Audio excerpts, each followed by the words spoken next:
Hi, everyone, and welcome to Beyond Screens, Playable Theater. I'm very excited to be here today. Before we get started, I want to let everyone know that the Playable Theater online symposium schedule just went live shortly earlier today, and we have some super exciting sessions and participants. So go ahead and check that out. We also dropped the ticket price pretty drastically. So if people were a little bit intimidated by the ticket, we decided to bring that down based on community feedback. And so we hope to see many of you guys there.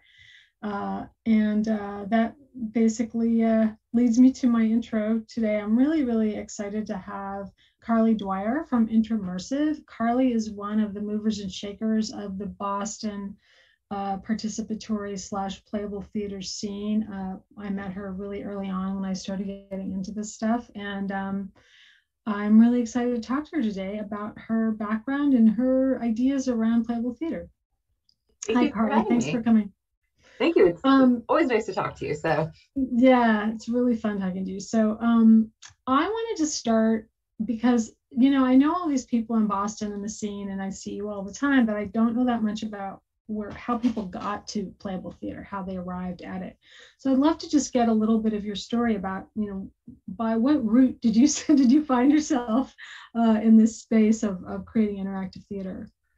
So I've been an active member of the traditional theater, kind of more proscenium-based theater since I was a kid. And I was very active in that all through high school, and didn't end up pursuing a theater degree, but that's a different story. So I've been actively involved in theater and film. And then when I started college, it's a very embarrassing story how I ended up in LARPing, but I ended up in LARPing as a freshman in college. Truth be told, just a really cute boy asked me if I wanted to be his healer, and I didn't know what that meant. And I was like, yeah, sure. And I'm still really good friends with that person. I love that. So, it was not, I was just a college freshman and I wanted to make friends. That's and I didn't know what being a healer meant. It wasn't a cult, so that was good.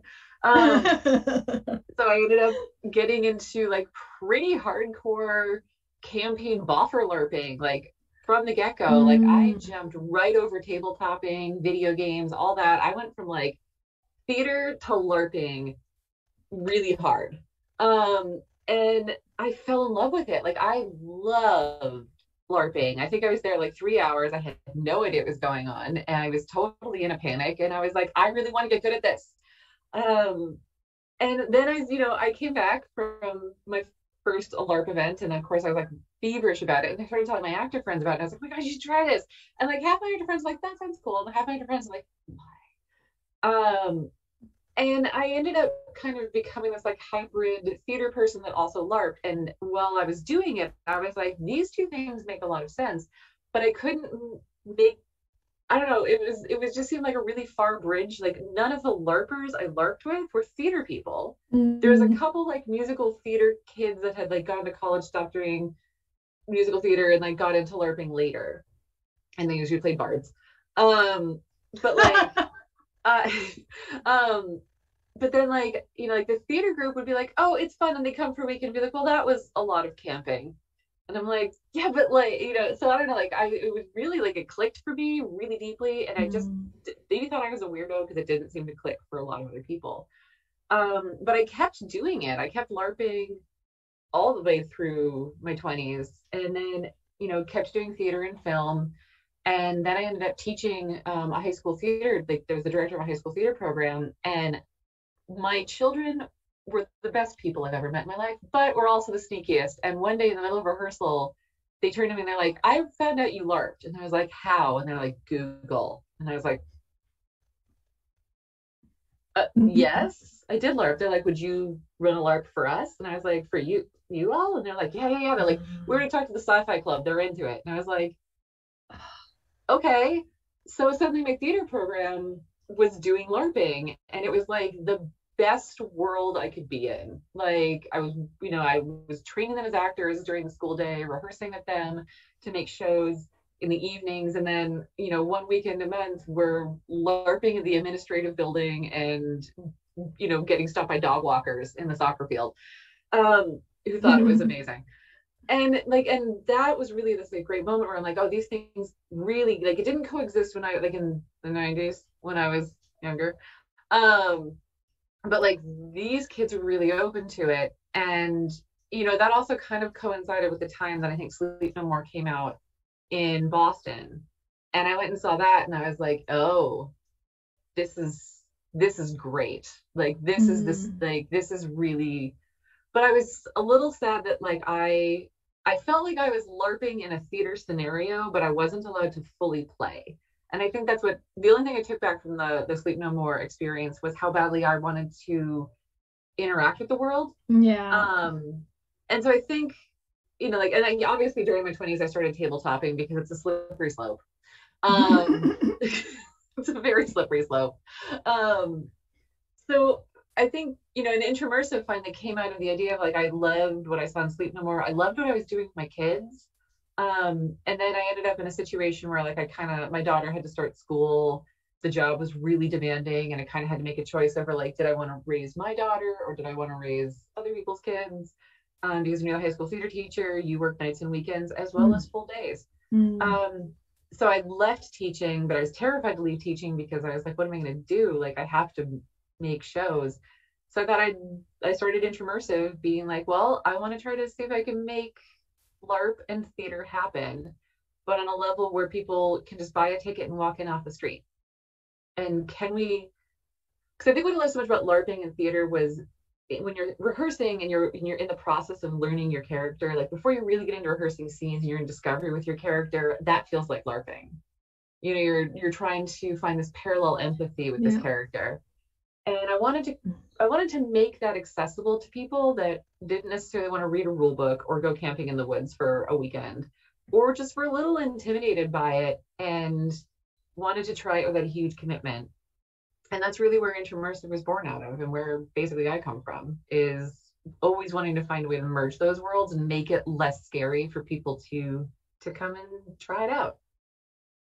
You know, it's interesting because for me, when I was a little kid, I loved playing dress up and role playing, all kinds of stuff. And I ended up getting into theater starting in elementary school, really. And what I realized, so I was in it for a while, and then after high school, I kind of dropped out of it. But then I realized when I discovered LARPing that I wasn't really interested in acting. I just wanted to make believe.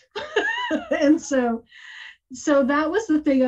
This is what I really wanted. I didn't want to be on a stage being told where to stand. I wanted to be a character and play a role. And I love what you just said about accessibility, because to me, like, I got really interested in Nordic LARPs in the, like, you know, around 2010, I think, was when I first discovered them, and maybe a little earlier. And I keep thinking, like, people should be able to do that without having a homework assignment before.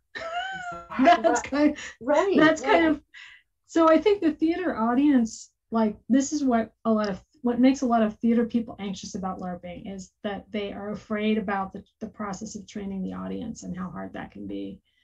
So how do you feel like, what are some of the answers to that problem? Like, the on-ramp has to be shorter, right? Yeah. So how do you make the on-ramp shorter? Like, what are some things that InterMersive does specifically to address that problem? Oh, wow. So, okay. All right. This is, my ADD brain is like, so I'm going to have to pick certain routes.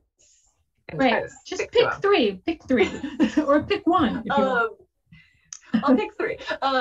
Well, actually, it's kind of going back to what you were saying, is that, like, when you were doing theater, you didn't want to be pointed out where to go. And I think I do want to clarify one thing about my theater background, which I think really was instrumental in informing how I ended up and why I walked into a LARP being like, this, I love this, was I had a really unique theater upbringing. My high school theater teacher, who I started working with in middle school at summer camp, his name was Christopher Shaler. He just retired last year, and I feel so sorry for all the kids that are not going to have him as teacher. But he did not train us in a typical theater curriculum. Like, I walked into high school at the age of 14, and the first thing he hit us with was Gustave Boal. Oh, nice. So like that was like where I started my formal theater training, was in theater the oppressed, and then learning theater the absurd, and like working through the works of Keith Johnstone. And so I didn't come at it from the direction of like, I don't know, I just didn't have a traditional theater education to start with. Mm-hmm. So like for me, devising theater was something I started doing in high school in the 90s. And so for me, like that was my theater education. And then like, in the summer we would do Shakespeare and like do it properly. But we would always approach it with these kind of more like almost LARPy perspectives of like, going from Augusta Wall's perspectives and like, and doing Meyerhold and Grotowski, which like, they're problematic and we have to unpack them. But as a teenager learning theater through that direction, like it wasn't stand there and do this. It was very much like you tell me what that means and then show me, because you don't get to explain yourself, you only get your actions. And then going to a LARP, I was like, it's just my favorite parts of rehearsal all the time ever. And so I think when we talk about barrier of entry, is I think people are afraid of performing. Like I think the general public's afraid of performing.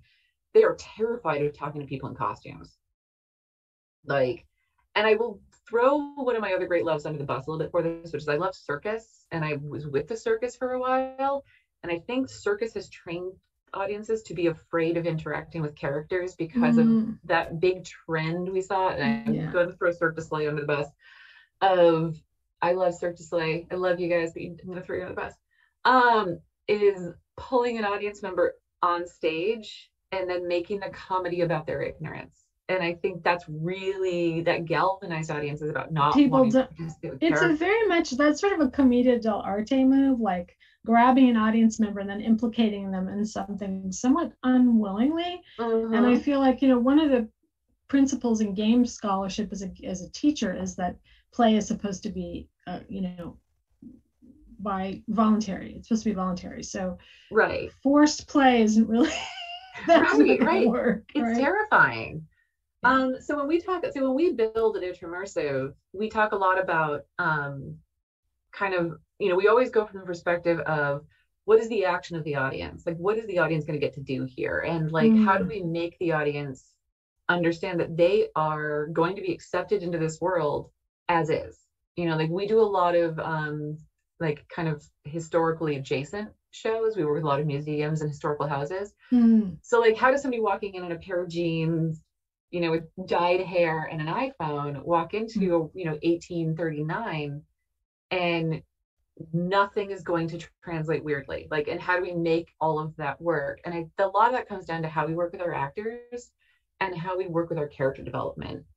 So we make the world really, really deep, but we also try to focus on the context of 1839 is very different from 2019, which is our last live show. We're gonna fix that. Working on it.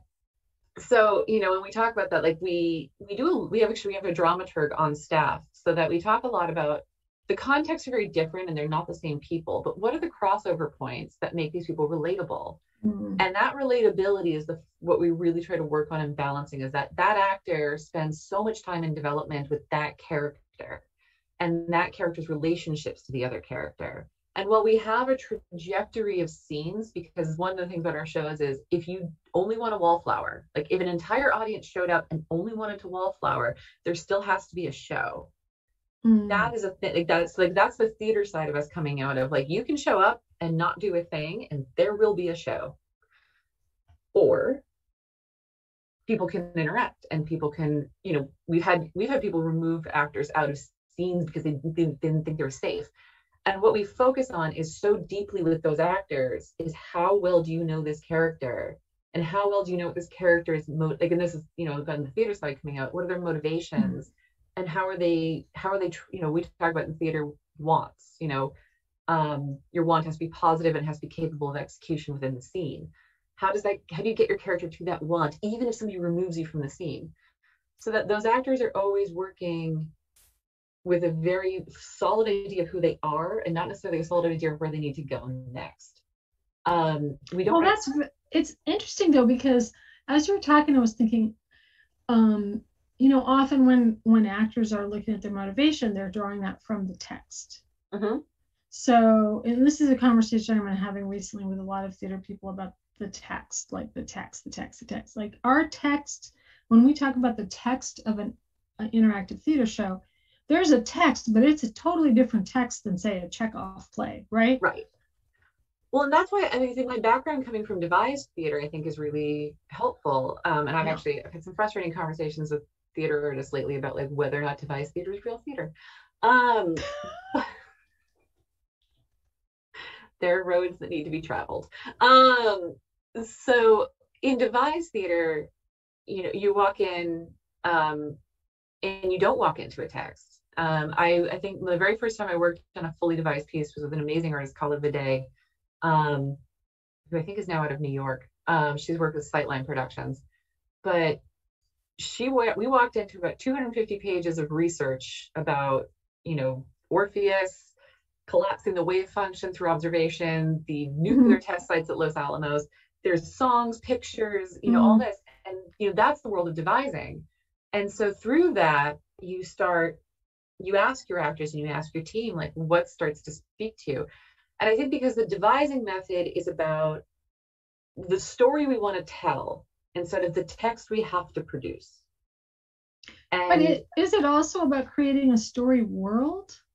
I feel like that's a place that participatory theater and game design in the traditional sense really shares. Like I teach an imaginary worlds class, and I always have somebody come in and do a LARP with my students because I feel like, world building is a very transmedia kind of task. And as far as devising goes, often there's a world building component to it.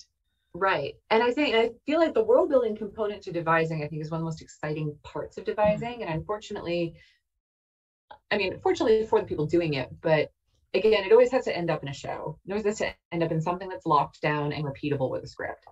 And again, the idea that an audience can walk into what I feel is the best part, which is the world building element. So like, again, like going back to the idea that like the characters, we talk about the text, is that what is sacred text in our shows are the characters' backgrounds and current identities. Yeah. That's what's sacred. That's what, that's what we have a dramaturg for, is to kind of keep track of as we rehearse and as we improvise and as we build, and the show changes every single time we do it, which is really fun because we can't always watch it happen, and sometimes we hear about it in feedback and we're like, what? So like that's what's sacred, is the characters, the world we've built, and it's what got them to the point of the audience walking in. And I think because the point that the audience walks in is sacred, once the audience walks in, now we're always kind of in a new territory, and now the audience has walked in participatory. Like even if they just like, and I think theater people know this because like it's the first time an audience watches a show, you're suddenly watching it totally differently, and it changes the way you watch your own show. Even if you don't talk to anybody, you're just watching it. You're like, oh my God, I never even noticed that, this, that. So the minute an audience walks in, it changes your show, no matter what kind of theater you're doing. And then we just leave it kind of open to the idea that the characters know what they're doing there, and they know what their objectives in being in this situation are. And they're playing to those objectives with the openness of the audience has their own. And so if the audience comes forward with questions and thoughts and ideas, it is kind of an ongoing, we joke about how it gets yes and, but we've also mastered the no but. Because sometimes the audience will get really invested and want things they can't have. Like there was one time in our original show, somebody was like, I want to do an autopsy on that body. And we're like, yeah, no, that actor's getting changed. And so the no but of that is an actor immediately was like, no, we can't, like, because in their world that would be sacrilegious. So suddenly they had to create a reason of no, but here's what we can do. So the audience, we create a situation where the audience walks in and they're not going to be confronted about their differences. They're going to be accepted as is and treated as fully as important as a character. They're the hero of their own story when they walk in that space, and that's how we treat them. And that they are here to play a critical role with us, and they get to define what that is because they're the hero of their own story. But we're here to be on the receiving end of how they interact with our world. Like them buying a ticket, showing up and walking to the front door is a kind of, we see it as a contract of you were interested enough to show up. So we can assume that we can talk to you. From there, we're going to read you out and we're going to make you comfortable and we're going to make you know that everything you're doing is right. And it's going to evolve around you. And I think that just has a lot to do with how we structure our actors' confidence in the backstory and the creation of the moment that we open that door. There are so many threads of what you're saying. Like now I have 3 or 4 different things I want to touch on.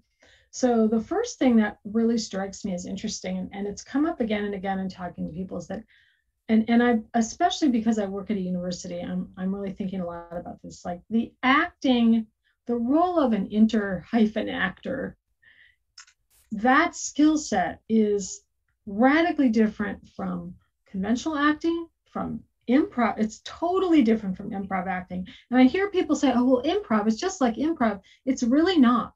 And I took an improv class 2-3 summers ago at Boston Improv, or Improv Boston, and I was awful at it. And I'm usually complimented on my LARPing skills. And I told my teacher afterwards, I said, I'm used to working with just a little something, a little 3 lines of a character, like 1 sentence is all I need. But to pop up with something from nothing was like impossible for me.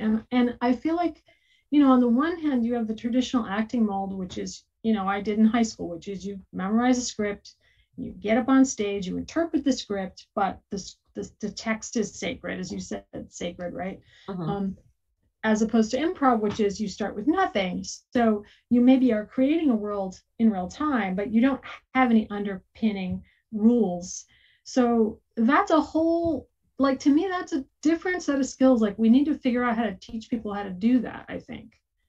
Well, actually, I was just, I was on a roundtable earlier this summer with a group of professors who teach acting programs, and they're working on a book about how to adapt acting curriculums for experiential theater. And one thing I think that always comes back to is when we are like, when I'm training my actors for what we do, like my favorite thing to see on an actor's resume when they apply to us is that they have traditional acting training, because there's a lot of what we do that requires the traditional acting disciplines.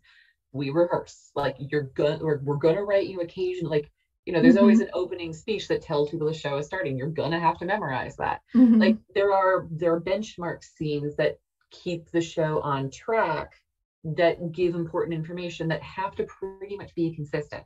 Like there's a lot of discipline with a traditionally trained actor that I need. I love to see historical interpreters. Oh my gosh, if you are an actor, historical interpreter, and you also play a tabletop role-playing game, I will hire you. You are the perfect skill set, because what that shows me is that you have the discipline to work through a show process, and you have the discipline to rehearse, and you have the discipline to take notes, and you have the discipline to take direction, which are really important.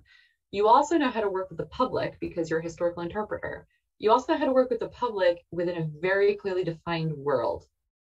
And you're also capable of working with a lot of differentiated information in your brain, and interpreting that to somebody at the same time that does not have access to the same amount of information you have. It's a huge skill. And I love to see tabletop role players because they are used to working in the idea that they're working in an imaginary world where technically the rules are just suggestions and guidelines.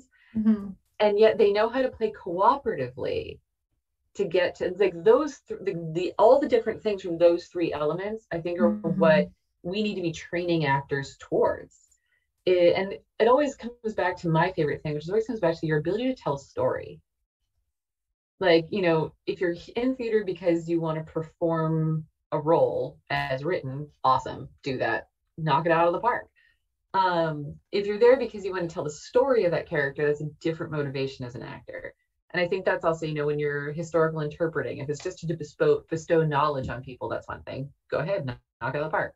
If you're there because you want to bring people closer to the people that you're interpreting, because you're telling them a story that they'll understand, that's what I'm looking for. And it's the same with tabletop. So I think it boils down to, are we training our actors, and are we working with our actors in the idea of, are you actively working to tell a story? and make the story important to your audience? Or are you telling, or are you performing a script? You know, like that. And I've worked with traditionally trained actors who find what we do, they love, like they come to the shows like, I want to do this, and they get into doing it and they're like, oh my God, They I can't can't do do it. this. Yeah. I can't do this. So we have I'm really excited about this find that is going to be doing the keynote conversation with me at the symposium. His name is Gary Izzo, and he wrote a book in 1997. He wrote a book called The Art of Play, which is about interactive theater, and then a follow-up book. I think it's called Acting for Interaction or something along those lines. And his background is in Ren fairs. That's how he started. He was basically in charge of the performers at the Renaissance Fair, which is exactly what you're describing. Like they're in an imaginary world with a historical framework, but they engage with the audience. So I've always thought the Ren Fair was a really interesting model because it also has that thing you were talking about, which you see. And so it's very common in this sort of Boston school of having a spectator aspect of a show. So Cantrix does that a lot in their sort of cabaret style shows like Caverna Oscarita or Carnevale Oscarita or Club Drosselmeyer. Both have a cabaret act that audience members can just come and sit and enjoy, and also enjoy watching the other players, because I think there's a spectator aspect to being an audience member, an active audience member. I know when I go to Club Drosselmeyer, my partner and I are often asked if we're actors because we're so engaged and we dress up and do the whole thing. But I think that tiered entry, you can go into the Renaissance Fair in a baseball cap and shorts and literally incrementally buy your way into participation. Right. One accessory at a time. Right. And then, some people will get so into it that they'll then come back and have a booth or whatever. But I think that's really key. That's really key and important factor, is to be able to let people, give them permission to participate or not. Because if people feel, I've heard people say, I don't like interactive theater because they don't want to be put on the spot. Exactly what you were saying earlier. They want to be invited, but they don't want to be required. They don't want to be obligated. So creating that spectrum of experiences, I think, is really nice. And I think people are starting to experiment with a kind of spectrum. So like, I know with Cantrix, they've done a thing where they'll have 2 tiers or 3 tiers of tickets, or Dacha, who I've interviewed. I had Cantrix on last week, but Dacha did a show where they had an online show where they had game show contestants, which was kind of a higher tier ticket, and then the audience, which voted on who the winners of the contest were. So they had nominal but consequential, and then you have the reverse of, I wrote this long rant about a month ago about inconsequential, a situation where it was an online show that had voting that was fake. And there was this great emergent behavior that happened with the audience because they made the mistake of having the chat in the Zoom open. And in the course of the show, the audience figured out that it was basically being conned. And because people were like, wait, I didn't vote for that. Did you vote for that? And we started comparing our votes. And then by the end of the show, we were like, this is bullshit. We're not voting at all. This is just fake. And it was kind of a rebellion of the audience against the company. I loved it. Because I'm a scholar of emergent behavior and online games, and I was like, yay, emergent behavior wins the day, but it was really interesting because I think on the one hand, you want to give people tiers of entry, but you also don't want to give them fake interactivity either. Well, and I think too is, so we don't tend to do tiers of entry. Like we did do VIP tickets for our last one because part of it was we were having a seance and we wanted audience members to sit at the table because a magician kind of worked with us to deck out the table, so the table had effects. So we did, so they got half an hour more show, so they could come early and attend before the party started. They got little goodie bags and they got to sit at the seance table. But everybody has equal opportunity to participate in ours, because one thing we have seen, which I think is really interesting, is we'll have people who show up and we spend the whole time thinking they don't want to be there. Like they're the people who are kind of standing back by the door. They're kind of like this. you know, like we always think they're drag-alongs. And when it comes to the deliberation aspect, where the audience has to make the choice about what's going to happen to it, like our stories always have a character in flux, and everybody participating, like all the characters of the show, have something to do that could potentially influence the outcome of this individual in flux. And they're all representing different elements of their society and world that could, you know, play upon them. But the audience always gets to decide what happens to the person in flux. That's always 100% the audience's decision. And we do deliberation periods where all but one actor is out of the room. And that actor is always specifically chosen because they're most neutral, to help the audience hash out what they want to do. And there have been so many times where that wallflower sitting back there giving us all the don't talk to me, like kind of body language, will step up and be like, I've been watching the whole time. And they step forward and they really have been watching. And I feel like if we tiered our entry where it's like wallflower doesn't get to participate in the discussion, the people then, you know, because our shows are about an hour and a half, 2 hours long, is we've limited their ability to level up within the show. And we want people to be able to level up as they see fit. Like some people come right in and they go right to who they think is the main character, and they're chatting with them the whole time, and they follow one person the whole time. We know people who come and they'll divvy up their party because they know how to do it. So every, you know, they'll I don't think it has to be all separate tickets, but what there is that range, that dynamic range. Like you said, like they can sit back and they don't have to come forward.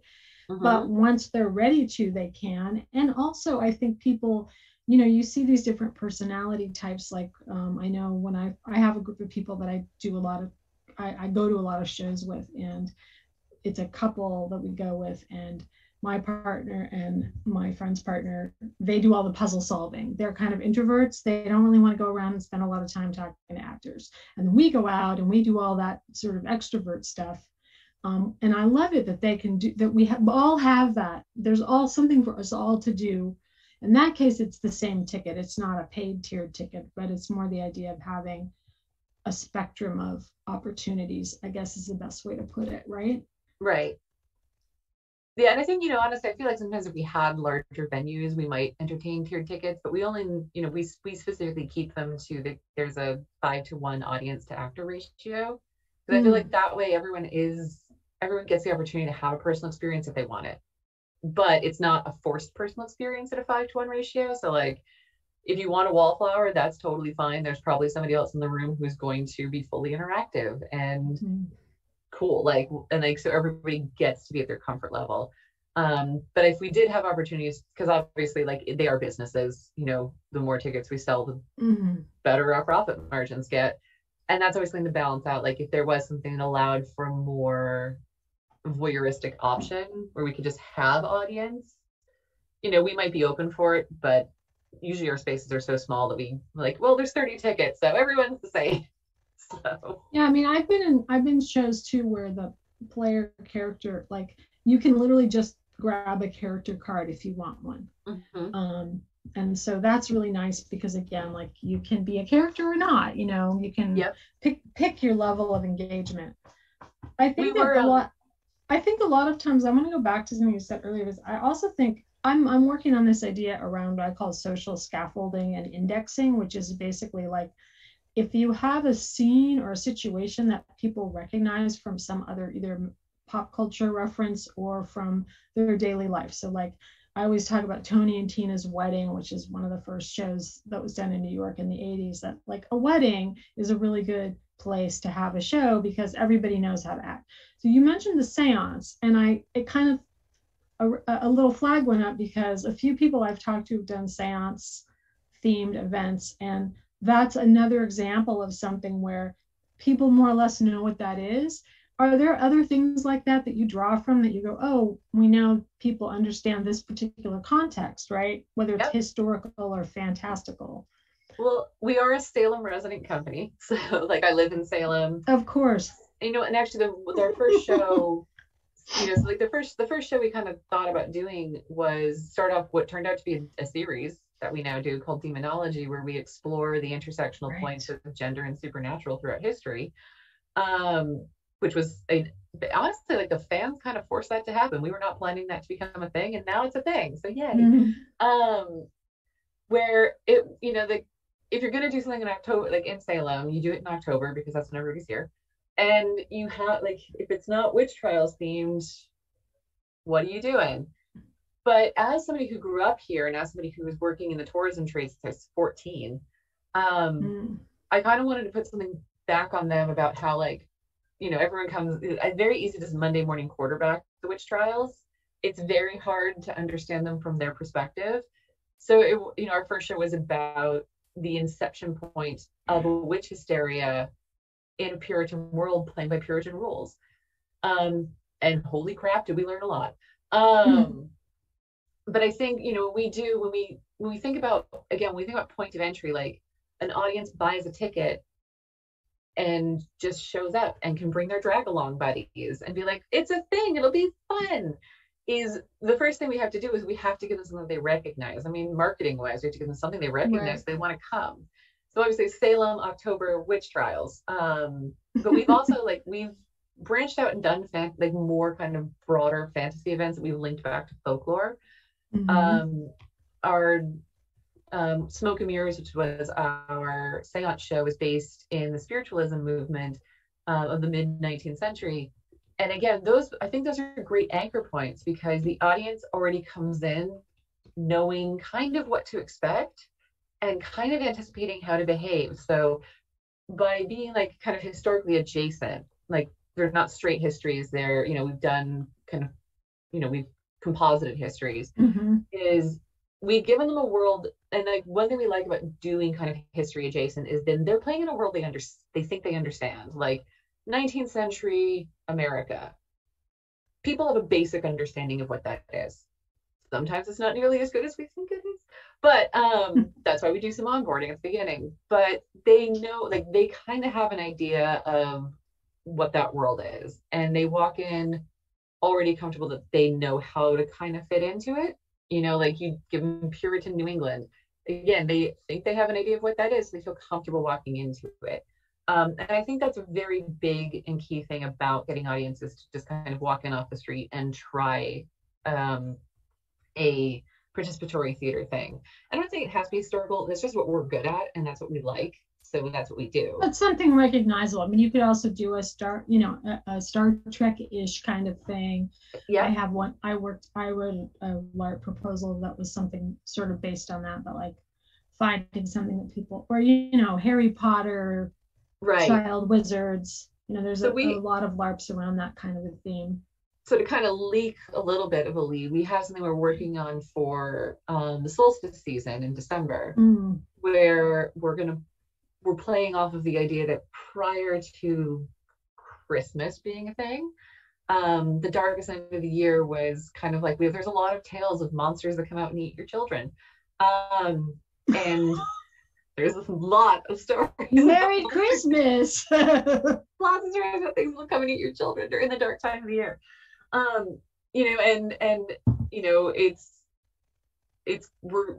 We kind of accidentally, but then also we're we'll just go with it. It's kind of even around the same time that The Witcher season 2 comes out.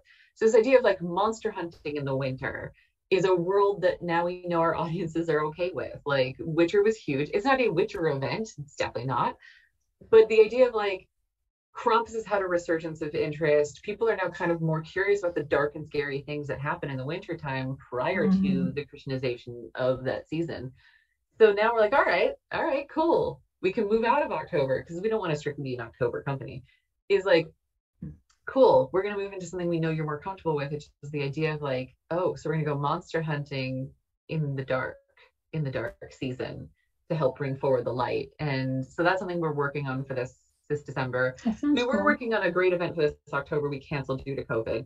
Going back to you're talking about tiers of entry. It was a 150 person event, which is gonna be our biggest event we've ever run, where there was going to be a character pulling option at the door, as well as we were going to have tokens where if you knew from the get-go you wanted the characters to interact with you, you could wear a token and they would come, but you could also come back at any point to the front desk and get that token. Yeah. So at no extra cost, nothing changes, but the actors would leave you alone unless you were wearing the token. And if you came back and you're I'm sorry, I really want to have that token, put it on you. And then now you so again, you can bring your drag alongs bring your friends, or like, I just want to go to a cool thing, but I don't know if I want to do it. And they can just come and have dinner and drinks and hang out. And, if you're coming to play, because we're collaborating with an amazing author to work with her on a book series she'd written. So if you were a big fan, like, you could come and wear her token, and then those characters from her books come and interact with you. Neat. That's event is going to come back.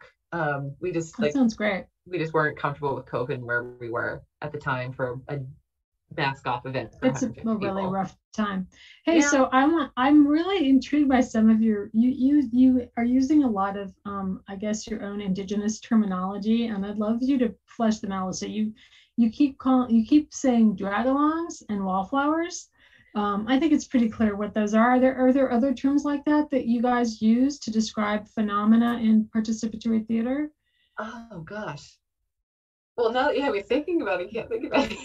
No, but I mean, I really think it's great though, because I feel like one of the reasons we wanted to start the Playable Theater group is to sort of develop some shared terminology, and like, I'm going to totally use those terms now because they're so easy to understand, right? I stole dragalongs from one of my favorite podcasts.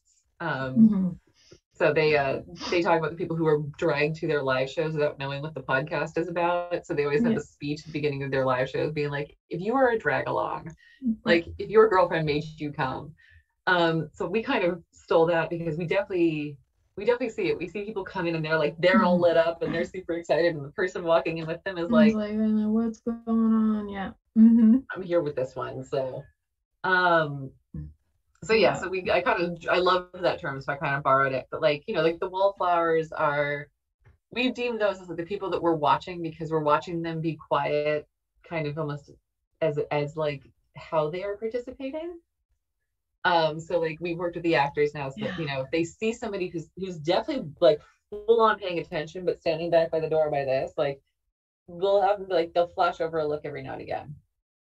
Like there's just moments of engagement or acknowledgement where like we let that person know that we see them seeing us, sort of thing. Like we talk a lot about those kinds of communications to send out to those people, being like, I see you seeing us.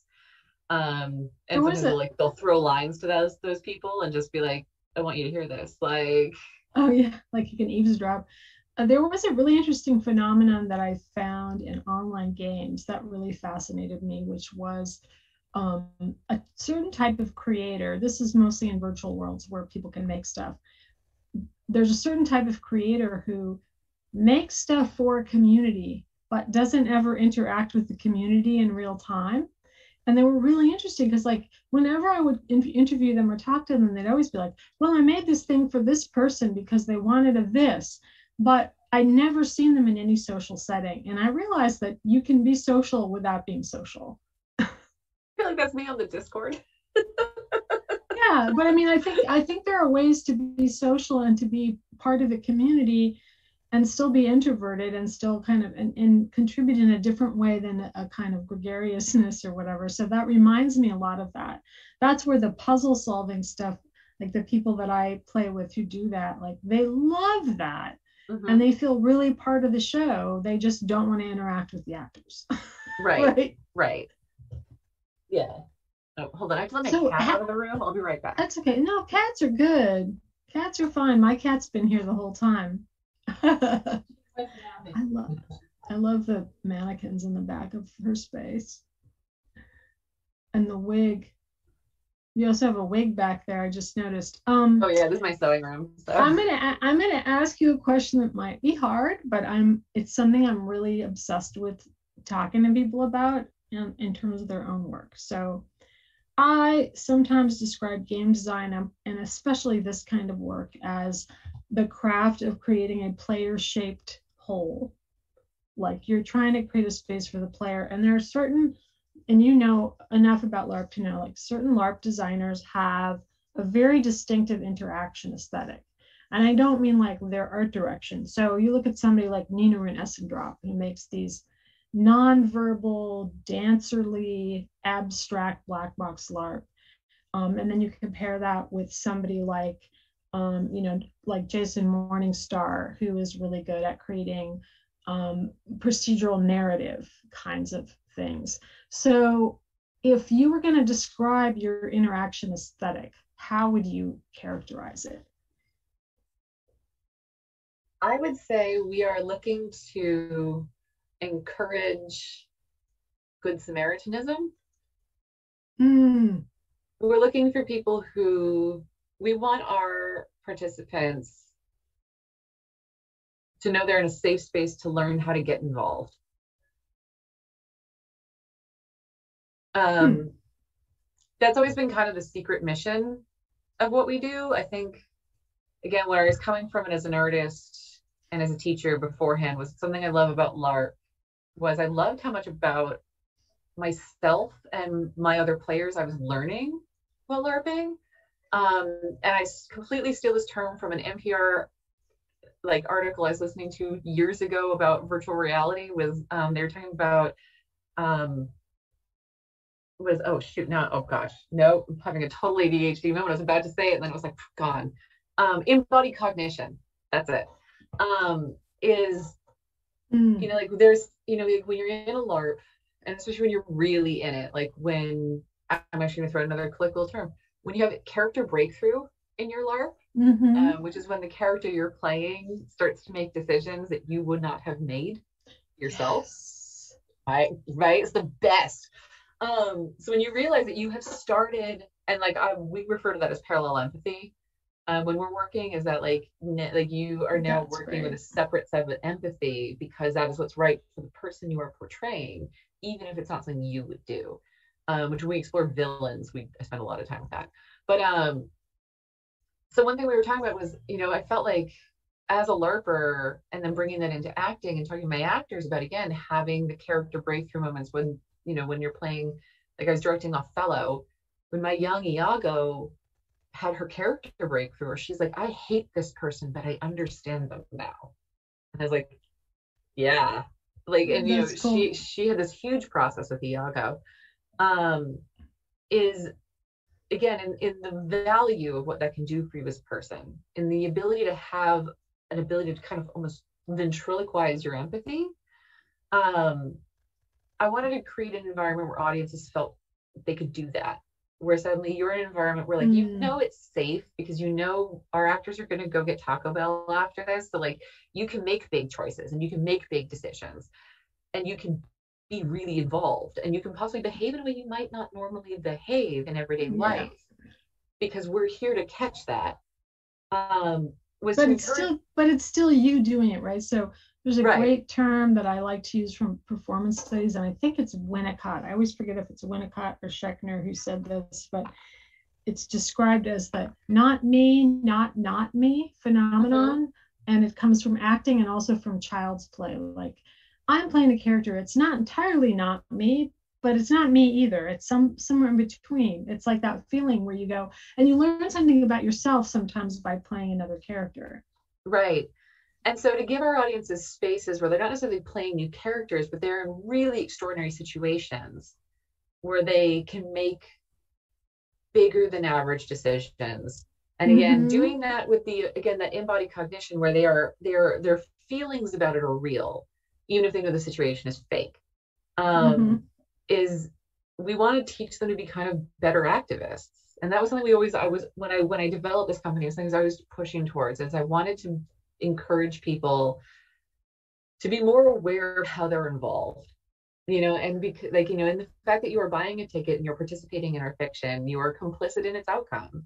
You know, like, you not saying something is still a statement. And, you know, when we create these very larger than life situations where the audience is given the opportunity to change things, and can they do better? And can they talk to each other about somebody else's outcome? And, you know, can we come to a consensus? Like, pushing people again, and I think this is again because at 14 I was doing Boal. I was going to say, I can hear the echoes of Boal in what you're saying. Is the idea of like, can we encourage people to practice it being activists and advocates? So that's the player size hole I leave. And when we work on these pieces, you know, we always of course fall in love with our characters and want to just play through them ourselves. But we always have to ask, like, okay, but are we removing the audience's agency? You know, is this a point where is the audience a part of this character's choice? Can the audience be involved in the character having this realization? Because to take that away from them is taking away some of their agency to be involved and to understand how they can impact this moment in this story. So we're always leaving that shape open, where we set up moments where, again, we can always play them through in case the audience doesn't take them, but leaving it with the actors like, okay, well, this moment has to become really, like, pull one person aside and have this moment with them. If it's really personal, let them bring a friend if they're uncomfortable, but like, let them be a part of this character's moment of realizing this so that they can have input on it too, because this is a really big moment and that's going to come in later.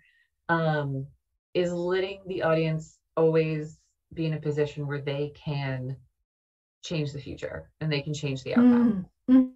Which is a very political choice. I mean, I think for me, like and I haven't done nearly as much of this kind of work as you have, but I think I'm always thinking about, I want people to take away the idea that when they get back into their real life, they also have impact.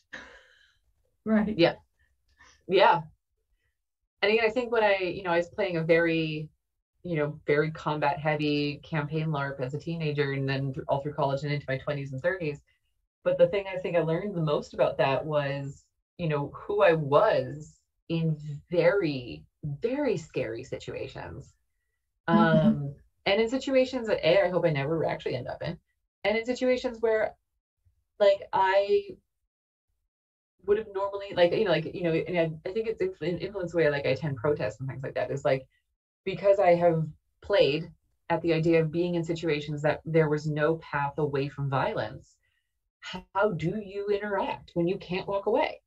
Like, how do you, who is the person you are when that situation occurs? And I learned a lot about myself in my 20s, even though I knew, again, we're all going to go out and, have burgers after this.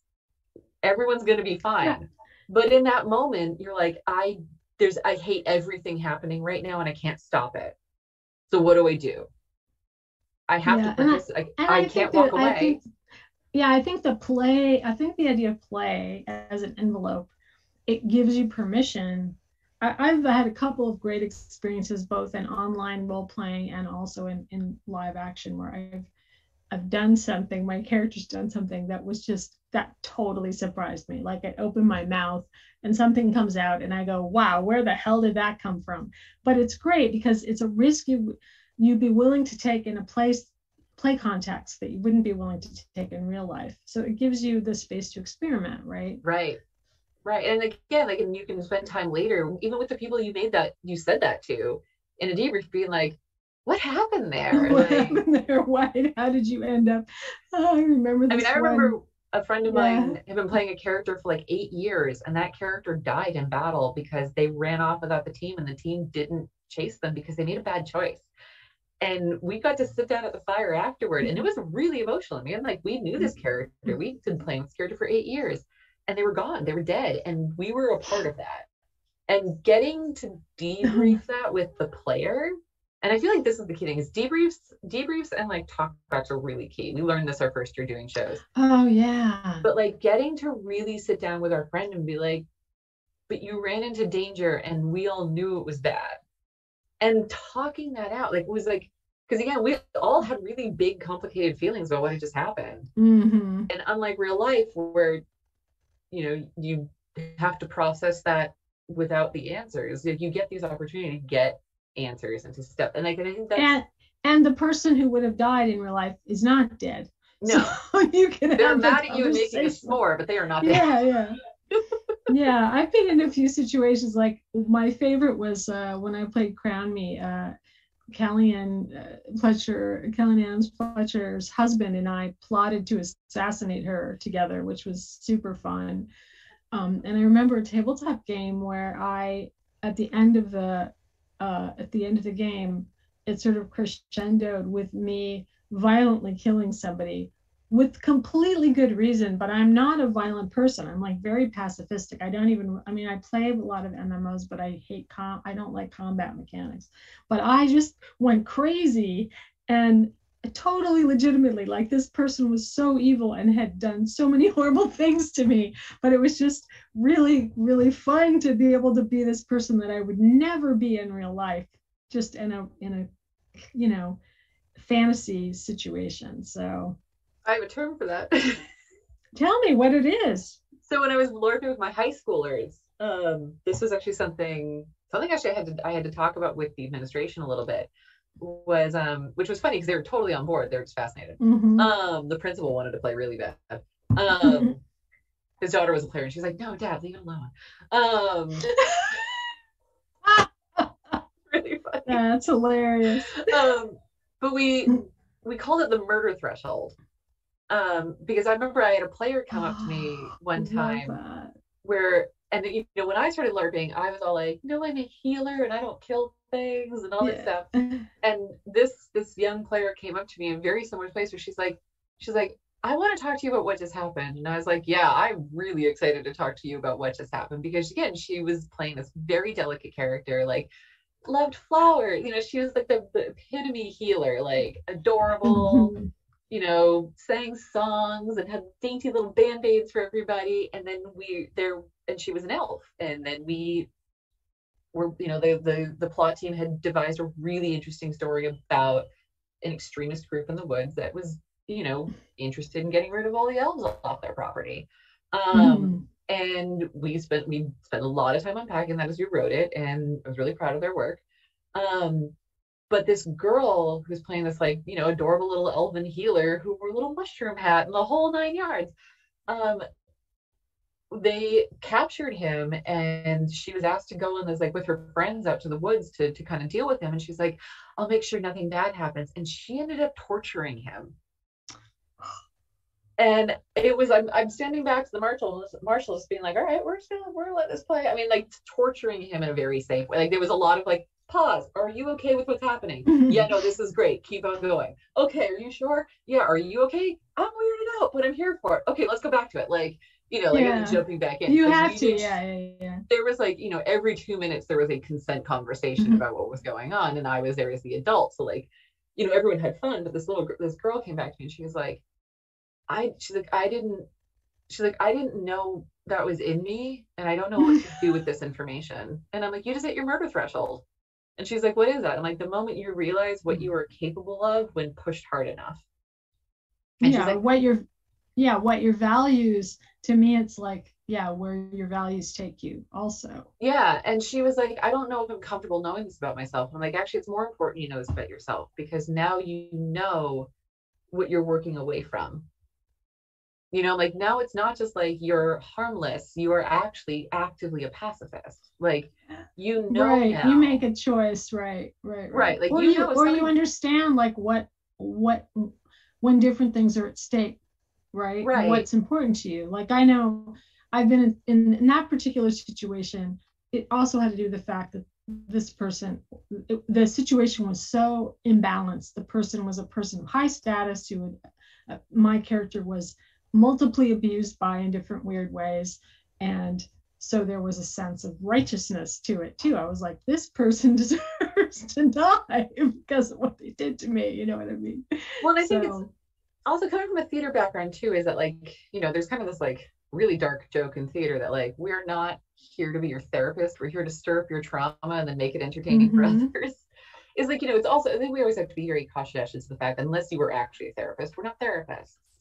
But we do uncover things. So like, when this girl came forward to me and was like, I don't know if I'm happy knowing this about myself, I was like, you know, here's the thing.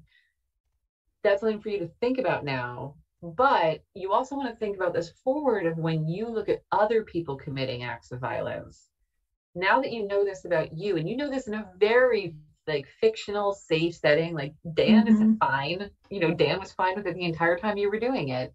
So you were in a very safe setting when you learned this, is that when you look at violence in the future, you're going to look at it through this lens of understanding how hard you were pushed and how much you tried to use your voice and how much you tried to be compassionate, and then you snapped. And, you know, do you feel like your character is justified in what she did? And she's like, I do. And I was like, okay, take that forward. Right. When you're learning about riots, when you're learning about revolutions, when you're learning about why people, like, you know, I did a lot of exploratory work in my undergrad in anthropology about terrorism. And, you know, when you talk about like when when people radicalize, why? And like, how much did you feel your voice didn't matter? And like taking that forward into the world where you're like, okay, hopefully I'm never going to be in a situation where I have to commit violence, but lots of people are. And taking that information you now have about yourself and being like, okay, well, what would push me and what could have stopped? What could have prevented the violence that I now know? What would push me to that point? Instead of sitting there being like, I would never do that. No, I would do that. And here's all the ways it wouldn't have happened. Like, I really wish you'd said undergraduate in anthropology an hour ago, because that would have been a whole other conversation. I feel like we need to have another show now, because just blew my mind when you said that. I was like, my college didn't have a theater degree, so I got my degree in folklore and anthropology with a focus on performance. Oh, perfect. Yeah. So that's what you don't have a theater degree. I think that's, yeah. I can't show it to you because I've got the green screen, but I literally have a stack here this high of like performance studies books. I have Schechner, Goffman, Turner, like this whole pile, because I'm working on this stuff. But yeah, to me, those are really interesting. That's a really interesting lens, I think, for this, because in anthropology, first of all, you know, as a designer, of what we call second order design, right? That's what game design is. Like, we don't design things, we design frameworks for things to happen in. But having an understanding of anthropology and human behavior, and particularly, I mean, some people come to it from psychology, but I feel like anthropology is really useful because it deals with social systems and how people interact with each other. And that's kind of, I think, a really interesting tool set to craft the kind of social interactions you're talking about. That player-shaped whole, for me, is very anthropologically informed, I think. Yeah. Well, I'm going back, when I was picking my directions for you, I was like, do I go to, I didn't pick that. But yeah, I think because, again, I didn't get a theater degree, it wasn't an option. My school didn't offer it. I did take theater classes, but I was doing it through the lens of having this degree that was focused on folklore and anthropology. So it was a lot of asking the questions of, why do we perform and why do we storytell? And like, again, I spent a lot of time looking into things like terrorism, and I ended up writing my senior thesis about the role of the emergence of hero stories in societies that experience catastrophe. Very interesting. About how when societies experience some form of catastrophic event that wipes out their society as they know it, one of the first indicators of healing is the emergence of a hero story from the catastrophe. And so whenever you're in like a really, really dark place, this was not my master's thesis, but my senior thesis was about how and I graduated right after I graduated in 2005. So it was right after the tsunami in the South Pacific, or the Indonesian tsunami, is the idea of literally entire societies were wiped away. And coming out of that despair, one of the first things we collectively do as a society is we invent a hero story. And that's your indicator of healing. And you build off of that. And, that's something I actually kind of always look for, is like, when there's a great tragedy, I'm like, all right, I'm just going to wait and see. Like, you do triage, and then you wait for that first story of like, and it's interesting because like things will pop up like, oh, a heroic person saved a dog. You're like, okay, that's not it. You're looking for the one that changes the way that people look at the tragedy. It comes back to that like Mr. Rogers thing. If you look for the helpers, you always look for that story that makes people be like, you know what? We can be better. We can do this. You look for that one emergent hero story that latches onto the social psyche. And people, and like, I love the internet because now we can share it. It becomes memes. It becomes that. Those are always your indicators. I feel like that's also really about agency, right? It's really about agency. When people feel a lack of agency, something they're powerless over, that's kind of, they want to create a symbol of the agency they feel that they've lost, right? Yeah, that's really astute. I like that. I'm checking with Lance to see if we have any questions in the Twitch chat. I don't know that we do. It's 4:05, so we're kind of, I think, in the wind down phase of the show. Oh yeah, I And have to pick up my daughter. I don't see anything coming in. So unless you have, do you have something else you wanted to? You mentioned you had to go, so I just wanted to see if there was anything Oh, else in a you few wanted to minutes. close with. Um, Yeah. Any closing thoughts? yeah, just I know I know we've been very quiet through 2021. It's just been us reorganizing, but we're really excited to get active Everybody. again. Oh no, I have to say I've had some gel. I went helped out in Cantrix with the pub crawl, and I was like, oh my god, I Um, miss live performing. So I have a little bit of FOMO for everyone who is producing, but we're quiet right now until my little one can get vaccinated. And then we are very excited to return, and we have some new structures we've been playing with. So I'm super Great. excited Well, to keep get us back to playing with posted, people live. and pop into the Playable Theater Discord where I'm so we have a lot awkward of online. well, if you have shows coming up or if you need actors, we have people are constantly popping network requests in there and stuff. But it's turning out to be a really nice, even if you just are a wallflower. I wallflower that Discord If you hard. wallflower, great. Yeah, no, it's really lively. I mean, I think one of the reasons we wanted to start it, one of the reasons I was inspired to start it and to continue, because you were part of the meeting when we decided we were going to start the nonprofit, because I saw all these people working in the space all sort of separately. And we're lucky in Boston because there is a community here, but other places where people are working, they're often, even in the same city, if there's 5 companies doing this work, they don't talk to each other very much. So I wanted to create a network so that because as I was saying to someone in our salon last night, why reinvent the wheel when you can invent the car? I feel like if we share, now we have, we start inventing terms, or we understand, like I'm trying to work with our theater department to say what would an actor who wants to be an interactor, what would that training look like?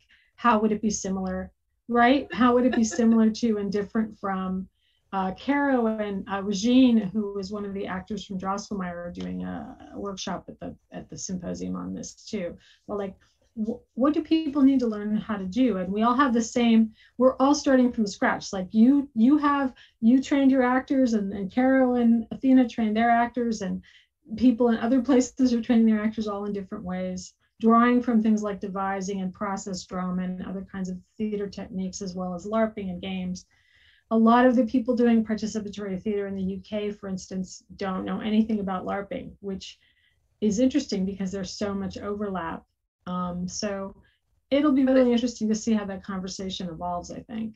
I will say when you bring up the UK is that there's a UK methodology that I've adapted for a lot of my actor training now that I'm working exclusively in a participatory space. And I think the devising methodologies that have come out of the UK in the past 20 years are absolutely riveting and ripe for kind of creative adaptation. Mm. Like a lot of what I've been focusing on as a director and also with my actors is the idea of watching the audience for storytelling Mm-hmm. and kind of leaning off of this idea that the actor is the storyteller, because the actor is not. The actor is the interpreter of the story that the audience is telling you. And Right. really refocusing work Nice. on how to train in this idea that you are a how to observe subconscious storytelling and contact-based storytelling Mm. and movement-based storytelling when it's coming off of your audience. Yeah. And that's actually we're working on workshops right now where we're going to kind of start delving into the methodology of how we explore the idea that how to be a performer when you are not actively storytelling. Mm. Because a lot of that has really helped us inform how we make our environments accessible and also how the actors interact in a way that keeps the audience feeling like they are actually fully invested in this world. Like, again, my favorite thing is when we get to the end of a show and an audience member's like, well, I'm just going to adopt her.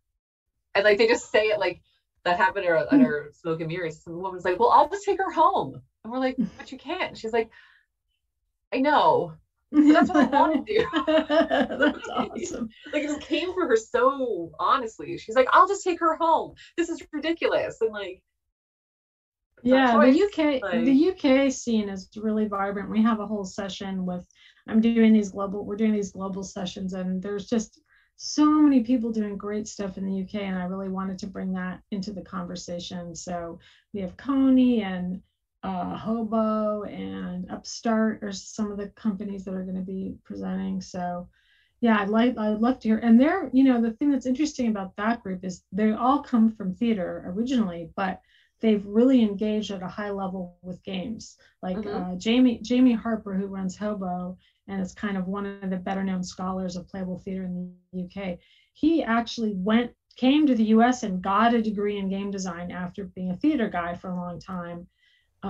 So I really think that's interesting that there is a sort of this marriage of games and theater is something that I'm seeing happening in different ways. On the other, here in Boston, a lot of the you're one of the people that comes more from a theater background, but a lot of the participatory theater developers are also do digital games, right? So they're coming from have a kind of a game design side as well. So I think it's fascinating how the disciplines merge and what we pull from each one, and also how much things have in common. Like when we did the game jam in 2018, Danny Snyder Young, who's one of the co-founders with me of the whole initiative, ran a process drama.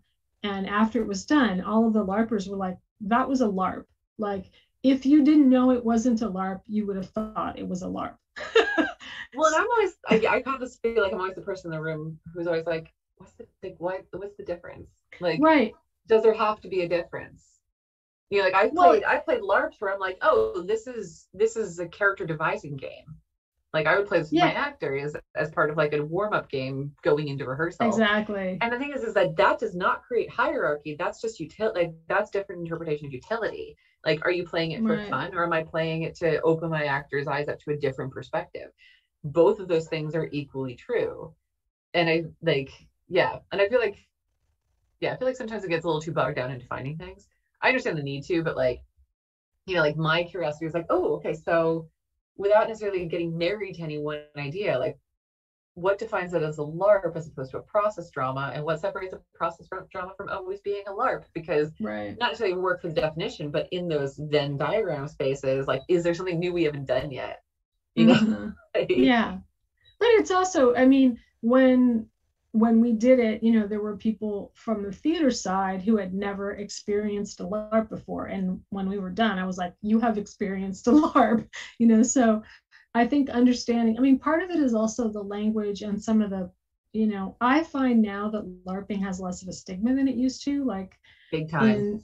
15 years ago, it'd be like, you do what? And now it's like, that's cool. When I tell people I LARP or I write LARPs, they're like, oh, that's cool.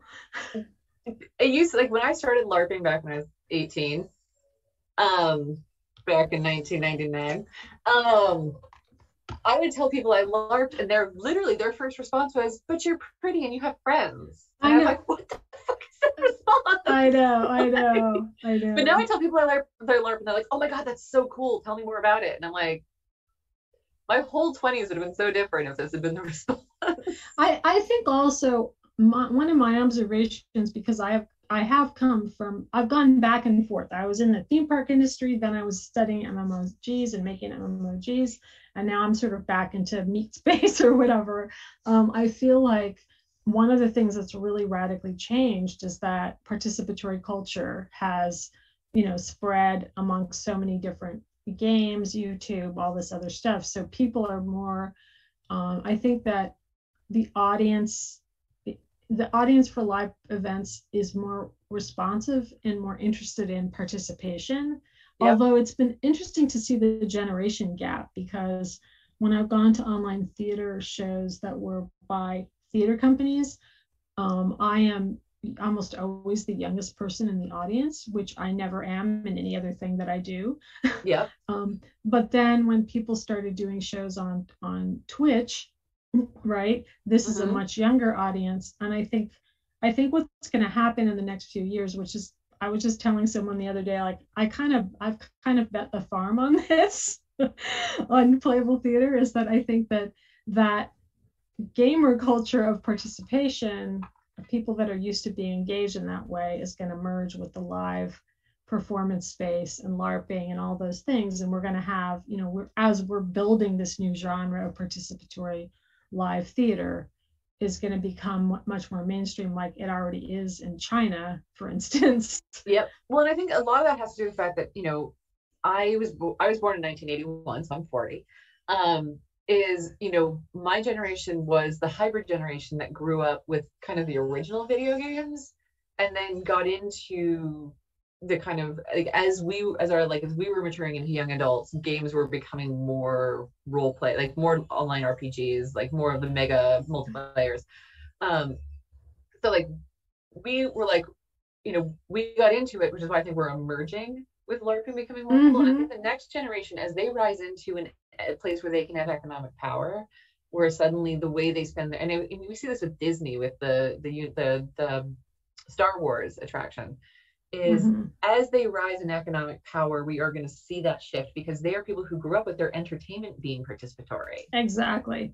That's why I think it's a future trend, because they're used to that. And also, especially with fandom, right? People are used to engaging in a participatory way with their imaginary worlds and fandoms that they engage with. So people really want, the Star Wars attraction at Disney, you can't wear a costume.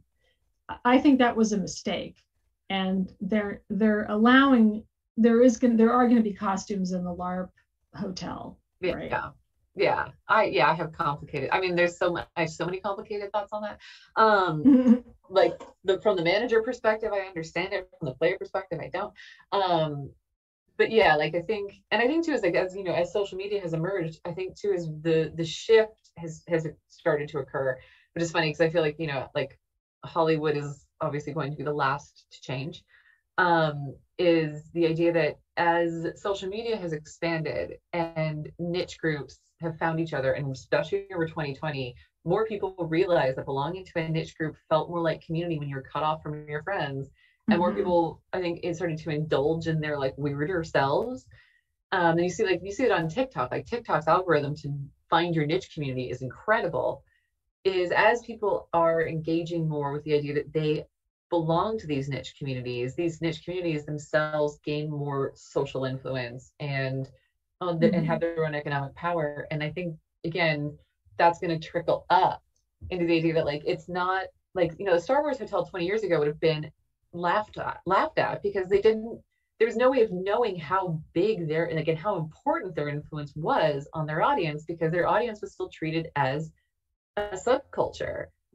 And I think the idea, like, as an anthropologist, like I think the idea of assigning things to subculture is ridiculous at this point, because I feel like subculture is the main culture. There's so many subcultures. There is no overarching dominant culture anymore.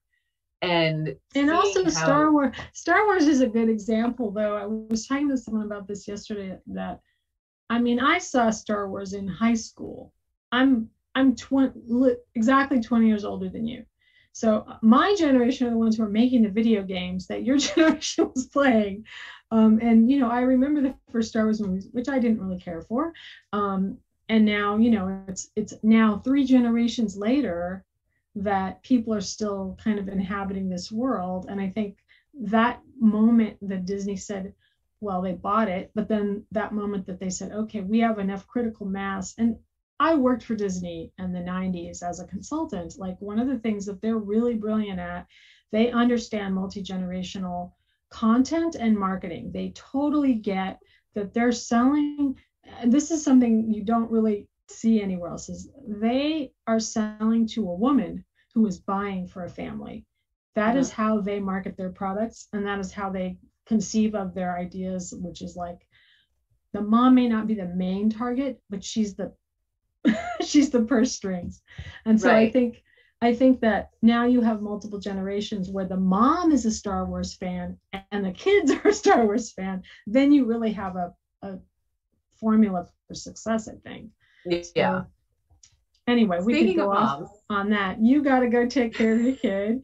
It has been just a delight to speak with you, as always. And I'm really excited to hear what's next from InterMercer. So we'll see you soon. See you soon. Thank you for having me. It's been always fun to talk shop and hang out. So great. And I have to do my quick obligatory announcement. IndieCade Anywhere and Everywhere is coming up at the end of October. We're going to be streaming all of the finalists, of which, by the way, there are a number of live action experiences that got into the festival this year, even in spite of COVID. And also having our award shows. I think it's going to be on the 30th, if I'm not mistaken. There'll be a card that comes up after I'm done talking with, or no, the weekend before. It's the second to last weekend in October. But anyway, I hope everybody joins us. Most of the programming will be here on Twitch. Also, if you're interested in the Playable Theatre symposium, that will be taking place October 16th through 17th and multiple time zones. And you can find more information in our just today published calendar on the IndieCade website. Thanks everybody for joining us, and we'll see you next week on Beyond Screens.